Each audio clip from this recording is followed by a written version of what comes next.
धोबी का कुत्ता घर का न घाट का। यह कहावत अंधभक्तों पे बिल्कुल सटीक बैठ रही है।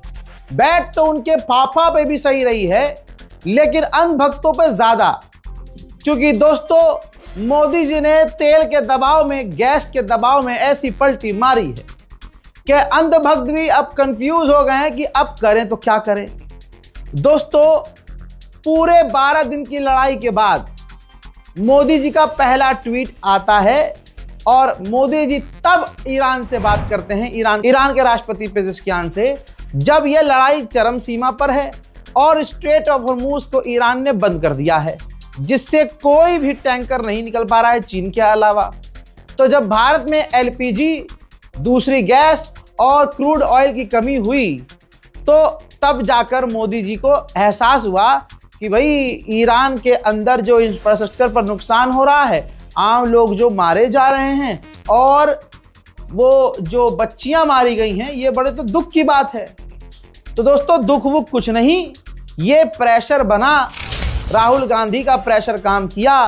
पूरी दुनिया थूक रही थी कि भाई साहब, मोदी की विदेश नीति क्या है। अपने दोस्तों के साथ बुरे वक्त में खड़े नहीं होते, दोस्तों को बुलाते हैं, एक्सरसाइज करके जब वो वापस जा रहे होते हैं, उन्हीं के घर के करीब दुश्मन उनको मार देता है, 100 से ज़्यादा नेवल ऑफिसर्स को मार देता है, और जो जहां से अभी जा रहे थे वो भारत आलोचना तक नहीं करता। लेकिन मोदी जी का एजेंडा कुछ और रहा होगा कि किसी पार्टी और ख़ास धर्म के लोगों को खुश करना रहा होगा उनका एजेंडा।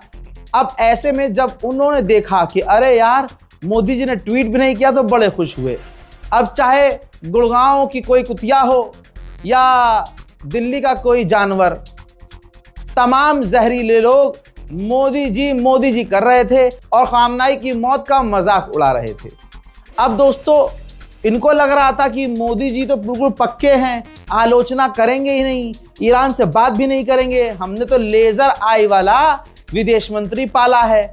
पता क्या चला कि जैसे ही ईरान ने जरा सी गर्दन दबाई स्ट्रेट ऑफ हॉर्मूज की, सबसे पहले तड़पते हुए मोदी जी का ट्वीट पहुंच जाता है। बल्कि ट्वीट बाद में किया, मोदी जी पहले पेजेशकियान से बात कर चुके, और इतनी हिम्मत भी नहीं हुई उनके ट्वीट में पढ़ लेना कि स्ट्रेट ऑफ हॉर्मूज में भारत को सुरक्षा अगर मांगी हो। मोदी जी ने सुरक्षा मांगी ही नहीं। अब अगर मोदी जी का अगर सही रहता रवैया और बुरे वक्त में ईरान के साथ खड़ा रहता, तो भाई जो आज किया है बस वो पहले ही करना था। जो आज बात करी है आप पहले बात कर लेते, तो ईरान का रुख शायद कुछ और होता। बहरहाल दोस्तों, ईरान की यही तो जीत है कि जितने भी जरा सा भी बुग़्ज़ रखते थे, सबको नुकसान पहुंचा है, चाहे डायरेक्ट चाहे इनडायरेक्ट, और हमको इनडायरेक्ट नुकसान पहुंचा है। और हमारे मोदी जी अब खुद पेजेशकियान से बात किए हैं। ऐसे में चलो मोदी जी ने तो कर ली, लेकिन अब अंधभक्तों का क्या होगा। धोबी का कुत्ता न घर का न घाट का, ये उनकी जिंदगी हो गई है।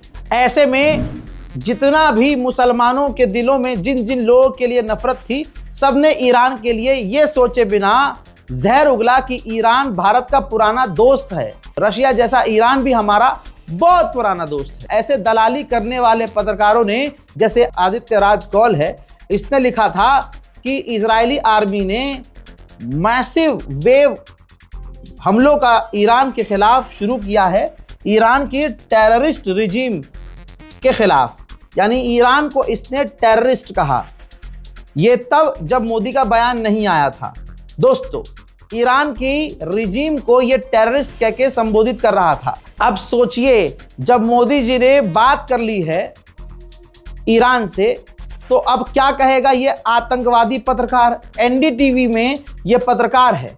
अब आप एनडीटीवी को ये ट्वीट पर वीडियो को पोस्ट करके मेंशन कीजिएगा, और ईरान इन इंडिया जो एम्बेसी है उसको भी मेंशन कीजिएगा, ताकि वो नोट कर सके कि भारत में जो एनडीटीवी इंडिया है, उसका जो हिंदूवादी पत्रकार है, वो आपकी चुनी हुई सरकार के सुप्रीम लीडर को आतंकवादी कह रहा है। इस पर अभी बाद में आएंगे। भारतीय विदेश मंत्रालय ने भी सीधा सीधा कहा है कि ईरान में जो 170-160 लड़कियां मारी गई हैं। ईरान से हमने बात करके गहरा दुख व्यक्त किया है। देखा दोस्तों, जरा सा तेल क्या बंद हुआ, मोदी सरकार ऐसे पलट गई। जो अंडुए बकरे लगे हुए थे दिन रात ईरान की बुराई करने में, सारा प्रोपेगेंडा थूक कर अब ये चाट रहे हैं। सुनिए। As far as the question of the school children you talked about is concerned, as I've said, we have issued several statements on the ongoing conflict. We have underlined the need for prioritizing the safety of all civilians. We regret the precious lives lost, and express our grief in that regard. अब आते हैं आदित्य राज कौल पर। दोस्तों, इसका ये tweet आप देख लीजिए, जिसमें इसने ईरान को टेररिस्ट रिजीम कहा था। अब इसकी दूसरी तस्वीर देखिए, जो यहूदी है, हाँ हो या ना हो, लेकिन इजराइल का इतना कट्टर सपोर्टर था और है कि ये जब इजराइल गया तो उनकी जो धार्मिक स्थल है वॉल, ये वहां गया इजरायली टोपी लगाकर। अब सोचिए, ये मुसलमानों से इतनी नफरत करता है कि मुसलमानों के खिलाफ जाकर ये इजराइल में जो इजरायली खुद मुसलमानी करवाते हैं, और अगर इतिहास देखा जाए तो मुसलमानों से ही उसका यहूदियों का लिंक है। ठीक है, यहूदा जो है इसकी नस्ल है। ठीक, तो ये अच्छा, वो इजरायली गौ माता का गोश्त खाते हैं, मुसलमानी वो करवाते हैं, लेकिन तमाम चीज़ों से इन्हें दिक्कत नहीं है इजराइल के, क्योंकि इजराइल मुसलमानों को मार रहा है। गवर्नमेंट और इंडिया को ये सोचना चाहिए कि आदित्य राज कौल 100% ऐसा ना निकले कि ये मोसाद का एजेंट हो, जो इंडिया में रहकर, जी हाँ, जो इजराइल का इतना करीबी है और इतने हाई लेवल का पत्रकार है, और इजराइल ये जाकर उसकी सेंसिटिव धार्मिक जगहों पर जाकर वापस आया है।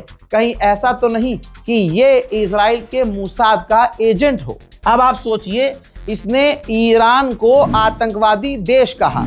वहीं इसी के ट्वीट के साथ दूसरा ट्वीट गवर्नमेंट का दिखा रहा हूं, जिसमें हमारी गवर्नमेंट ने 3 मिनिस्टर बनाए हैं कमेटी में, अमित शाह, हरदीप सिंह पुरी और जयशंकर, जो ईरान से बात करेंगे। न्यूज़ 18 और CNN ने कंफर्म किया है कि ये भारत के 3 दिग्गज नेता ईरान से ये तेल के रास्ते के क्लियरेंस के लिए और अपडेट पर बात करेंगे। यानी आदित्य के हिसाब से टेररिस्ट ऑर्गेनाइजेशन और जो टेररिस्ट रिजीम है उससे मोदी सरकार बात कर रही है। तो या तो क्लियर है कि ईरान टेररिस्ट नहीं है, ठीक, या फिर ये कहा जाएगा कि ईरान टेररिस्ट स्टेट से इंडियन गवर्नमेंट अब बात कर रही है। आदित्य राज कौल जैसे बहुत सारे हिंदू हैं जिन्होंने खुशी खुशी में जोश जोश में ईरान के खिलाफ जहर उगला और सोचा मोदी सरकार उनके साथ है, लेकिन एंड मूवमेंट पर मोदी सरकार पलट गई और अब अंधभक्त नंगे हो गए। अब ना ये घर के हैं ना घाट के हैं। मेरे दोस्तों, इस समाज की असलियत आप ये देखिए, घर में सिलेंडर नहीं है, घर में खाना नहीं है, जेब में पैसा नहीं है, हाथ में नौकरी नहीं है, माँ बाप का पेट ये पाल नहीं सकते, बीवी अगर आ भी गई है तो उसको संभाल नहीं सकते। पूरी दुनिया, खुद अमेरिकन डोनाल्ड ट्रंप का विरोध कर रहे हैं। अमेरिका के लोग सड़कों पर उतरकर डोनाल्ड ट्रंप के खिलाफ प्रदर्शन कर रहे हैं। अमेरिकी गवर्नमेंट और ऑफिशियल ने माना है कि हाँ, उनके हाथों से ईरान की छोटी छोटी बच्चियों का कत्ल हो गया है। यहाँ आप देखिए, यहाँ हरिओम उत्तर प्रदेश का डोनाल्ड ट्रंप के पोस्ट पर जाकर लिखता है, सर अगर आप ऐलान कर दें कि बजरंग दल और आरएसएस और जो सनातनी हैं इंडिया से, उनको हम बुला रहे हैं हमारी कंट्री को बचाने के लिए, तो ईरान को पलक झपकने से पहले खत्म कर दिया जाएगा। जय श्री राम। हजरात, ये है 2014 के बाद वाले हिंदुओं की असलियत। ये 2014 के बाद वाले हिंदू है। अब सोचिए, जिसने बच्चियों का नरसंहार किया और उसकी गवर्नमेंट अब उसके खिलाफ बातें कर रही है। अमेरिका के खुद लोग अमेरिका और इजराइल के गवर्नमेंट के खिलाफ हैं, जिनको दुनिया छोड़ रही है सिर्फ उत्तर प्रदेश का हरिओम उस आदमी को सपोर्ट कर रहा है जिसने बच्चियों का नरसंहार किया। क्यों? यहाँ हिंदूवादियों रैली में आप सुनते हैं ना, मुसलमानों को मिटाओ, मुल्लों को भगाओ, काट दो, छाट दो, पीट दो। तो ये मेंटालिटी इसकी इजराइल से मैच कर रही है। इसलिए इसने कह दिया कि ईरान को इजराइल खत्म नहीं कर पा रहा है, अमेरिका की हालत खराब है। और गणचट्टे कह रहे हैं कि ईरान को पलक झपकने से पहले आरएसएस और हिंदू रक्षा दल के लोग खत्म कर देंगे। बताइए, औरत छेड़ते हैं ये लोग, लड़कियां छेड़ते हैं अपने ही कौम की। एक ग्रुप है ना हिंदूवादी जो बनता है, और फिर पुलिस को ही बदनाम करते हैं कि भाई इन्होंने हमें मारा पीटा। बाद में पुलिस बताती है कि भाई लड़की का चक्कर है, लड़की से इन्होंने छेड़खानी की थी। तो ऐसे हिंदू संगठनों को हरिओम कह रहा है कि भैया इनवाइट करो, हम ईरान को खत्म करेंगे। अब इसकी दिक्कत ये नहीं है, दिक्कत इसके नाम में है। इसका नाम है हैरी और आगे लिखा है बीजेपी कार्यकर्ता मोदी का परिवार। बस सारी बात खत्म। अब सोचिए, मोदी का परिवार यानी इसका बाप ईरान को अपना दोस्त बताकर आज बात करता है, और पेजेश्कियान से मोदी जी सारी बातें शेयर करते हैं और हालात बताते हैं और उनसे हालात सुनते हैं। लेकिन उनकी नाजायज औलाद मोदी का परिवार इजराइल और अमेरिका के लिए लड़ने को तैयार है। हजरात, ये लोग भारतीय सेना में जा नहीं पा रहे हैं। यहाँ सिस्टम ऐसा है, विदेश में जाएंगे ये। अरे जो होली पे गंदे गंदे काम करते हैं महिला, तौबा तौबा, महिलाओं की किस तरह की वीडियो आई है वो तो हमने कवर की नहीं, लेकिन जो खबरों में आया आपने देखा होगा। सोचिए, ये जब अमेरिका जाएंगे, जब कोई विदेशी लड़की यहाँ आती है तो भाई इनकी मुंह से लार टपकती है। ये इजराइल के लिए जाएंगे, अमेरिका के लिए जाएंगे लड़ने के लिए ईरान से। इनके हाथ में AK-47 दोगे और इनके साथ कोई महिला सैनिक होगी, ये बस उसको देखते रहेंगे और सर में गोली खा लेंगे। इनकी औकात बस इतनी है। सच्चाई ये है कि धोबी का कुत्ता अब घर का ना घाट का है। मोदी जी के जितने अंधभक्त थे उनको तगड़ा झटका लगा है। उनको आज 4 चम्मच एक्स्ट्रा गू खाना पड़ेगा। हो सकता है अपनी ही टट्टी चाटनी पड़ जाए दिमाग को शांत करने के लिए कि फाफा ने इनका साथ छोड़ दिया। यहाँ पर जब पूरा देश खतरे में पड़ा तब मोदी जी ने सोचा कि भाई फादरलैंड का साथ नहीं देना चाहिए और ट्रम्प से भी अब जो होगा देखा जाएगा, ईरान से बात करके दुख व्यक्त कर देना चाहिए। हालांकि ये काम पहले करना था। ये बात क्लियर करना चाहता हूं कि अभी भी ईरान ने भारत को कोई क्लैरिफिकेशन, कोई अप्रूवल नहीं दिया है कि आपके तेल के टैंकर हमारे स्ट्रेट ऑफ हॉर्मुज़ से निकल सकते हैं। अभी ऑफिशियल स्टेटमेंट ईरान ने भारत के लिए कुछ नहीं दिया है। इसके अलावा बीती रात ईरान पर लगातार बड़े हमले हुए हैं और अभी भी ईरान पर, तेहरान पर, मशहद में हमले हो रहे हैं। हमलों का कुछ मंजर।